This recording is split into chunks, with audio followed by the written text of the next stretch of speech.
Hello बच्चों, आज प्रधान रचना में द्वितीय प्रश्न पत्र पढ़ाएंगे। तंतुओं का ज्ञान, अध्याय 4, तंतुओं का ज्ञान, व्याख्यान 1। तंतु क्या है? तंतु हमारी वो सामग्री होती है जिससे कपड़ा बनाया जाता है। इसको अंग्रेजी में फाइबर कहते हैं। इसलिए तंतुओं से बनने वाला कपड़ा फाइबर टू फैब्रिक कहलाता है। आगे बच्चों आते हैं कपड़ा, तंतुओं से कपड़ा कैसे बनता है, वो क्या प्रक्रिया है। कहने का आशय है कि कपड़ा तैयार कैसे होता है। तंतुओं से पहले धागा बनाते हैं, फिर उसमें वस्त्रों का निर्माण किया जाता है। इस प्रकार वस्त्र तैयार करने के 4 इकाइयाँ होती हैं। नंबर 1 तंतु। नंबर 1 तंतु।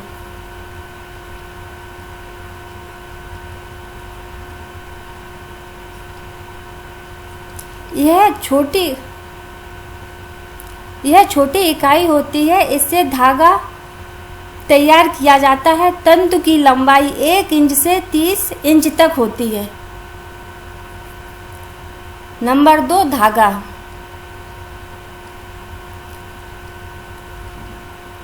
तंतुओं के आपसी मेल से जो सूत तैयार किया जाता है उसे धागा कहते हैं। ये लंबाई में होते हैं। सूत कैसे तैयार करते हैं? गांधी जी किया करते थे, चरखा चलाते तो उसमें वो धागा तैयार करते थे। इसी तरह ये धागा तैयार किया जाता है वस्त्र बनाने के लिए। अब वस्त्र कैसे बनता है? नंबर 3 वस्त्र।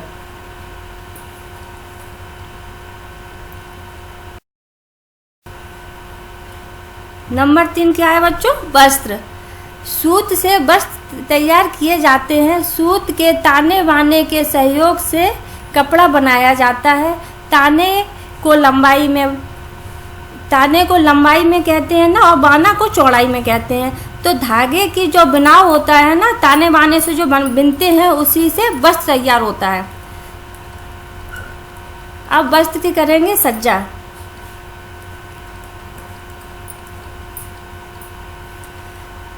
ताना को लंबाई तथा बाना को चौड़ाई कहते हैं। वस्त्र सज्जा।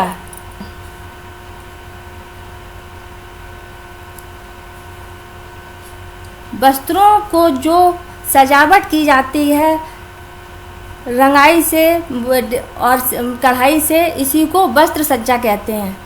जो अपना विषय है प्रधान रचना एवं सज्जा, मतलब वस्त्र को बनाना, फिर उसकी सजावट करना, उस पर कढ़ाई करना। वस्त्र निर्माण की इस प्रक्रिया को ही वस्त्र सज्जा कहते हैं। अब आप कैसे समझ आएंगे कपड़ा कैसे तैयार हुआ। सबसे पहले तंतु हुआ, फिर उससे धागा बना, उसके बाद उससे वस्त्र बना, फिर उसका वस्त्र का परसज्जा की, उसको सजावट की, वस्त्र परसज्जा हो गई। तो अपना विषय को क्या है? वस्त्र प्रधान रचना एवं सज्जा। वस्त्र को, कपड़े को पहले काटना है, सिलना है, फिर उसकी सजावट करना है। यही अपना सब्जेक्ट है। हो गया। अच्छा बच्चों, समझ में आया ना? इसी को फाइबर टू फैब्रिक बोलते हैं। अब आप आगे देखिए कि इसमें क्या क्या गुण हैं। तंतुओं के गुण। तंतुओं में 2 प्रकार के गुण होते हैं, प्राथमिक गुण और द्वितीयक गुण। प्राथमिक माने पहले और द्वितीयक माने दूसरे गुण। तो प्राथमिक गुण के बारे में आप जानिए। वस्त्र बनाने के प्रयोग होने वाले रेशों में प्राथमिक गुण इस प्रकार होते हैं। नंबर 1 मजबूती।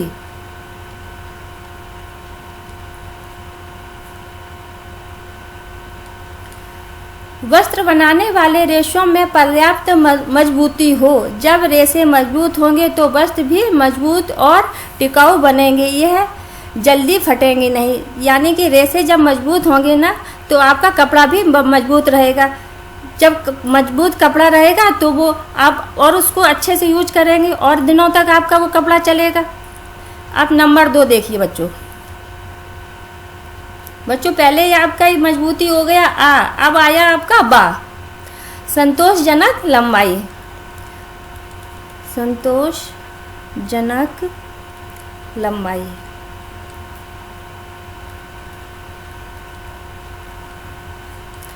वस्त्र बनाने के लिए लंबे रेशे ही अच्छे रहते हैं। ऐसा रेशा जितना लंबा होगा, धागा उतना ही अधिक चिकना रहता है।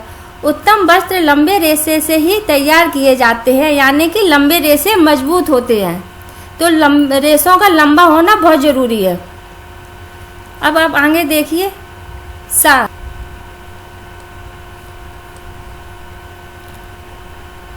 आपस में सटने की क्षमता।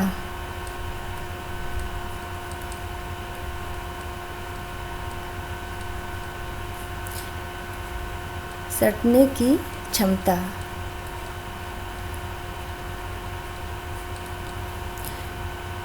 जिन रेशों में आपस में सटने का गुण पाया जाता है वे वस्त्र बनाने के लिए उपयोगी होते हैं।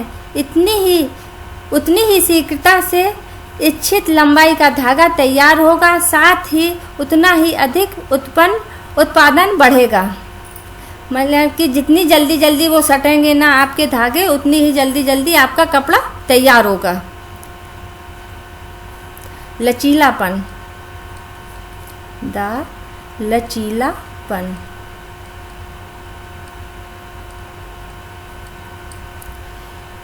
इतने सारे गुण तो होना ही चाहिए, इसके साथ साथ रेशों का लचीलापन भी होना आवश्यक है। लचीलेपन के कारण ही रेशों में मुड़ने और लपेटने की क्रियाएं सरलता से होती हैं। यदि रेशों में लचीलापन की कमी होगी तो बार बार टूटने की संभावना बनी रहती है। लचीलेपन के इसी गुण के कारण रेशों में वस्त्र बनाना भी सरल होता है। ये बच्चे आपके हो गए प्राथमिक गुण। अब आगे आप देखिए द्वितीयक गुण।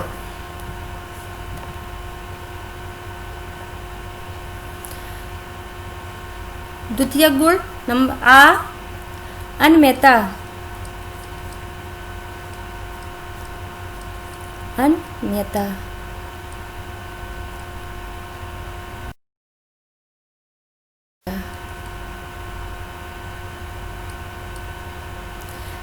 जिन गुणों में अनम्यता का गुण पाया जाता है,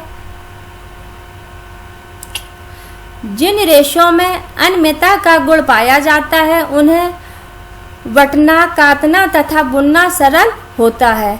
अनम्यता के गुण वाले रेशे खींचने पर भी बिना टूटे स्थिर रहते हैं, जिससे वस्त्र बनाने का कार्य सरल हो जाता है। आगे बच्चों कोमलता। कोमलता। इन रेशों से तैयार वस्त्रों में कोमलता तथा मुलायमता का गुण पाया जाता है। कोमल रेशों से वस्त्र भी कोमल बनते हैं। मतलब कोमल रेशे ना होंगे ना तो वस्त्र भी आपका कोमल एक मुलायम होगा। देखा कोई कपड़ा कितना मुलायम होता है, कोई टाइट होते हैं। तो बस रेशों को कैसा अच्छा मानते हैं? कोमल। जब कोमल रेशे होंगे तो वस्त्र भी कोमल ही बनेगा। अब आगे बच्चों देखिए।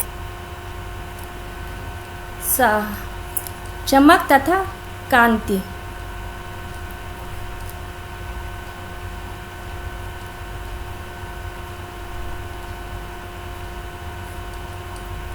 चमक तथा कांति युक्त रेशे अच्छे रहते हैं। रेशे की सतह जितनी चमकीली होती है उसमें उतनी ही चमक रहती है। ऐसे रेशे भी होते जिसमें प्राथमिक चमक नहीं होती है परंतु उसमें उपयोगी वस्त्र बनते हैं। कुछ रेशे ऐसे होते हैं जिसमें चमक नहीं होती है लेकिन फिर भी उनके वस्त्र उपयोगी बनते हैं, मतलब मजबूत बनते हैं।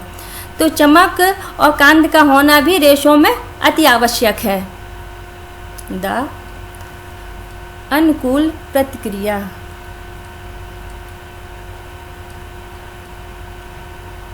अनुकूल प्रतिक्रिया।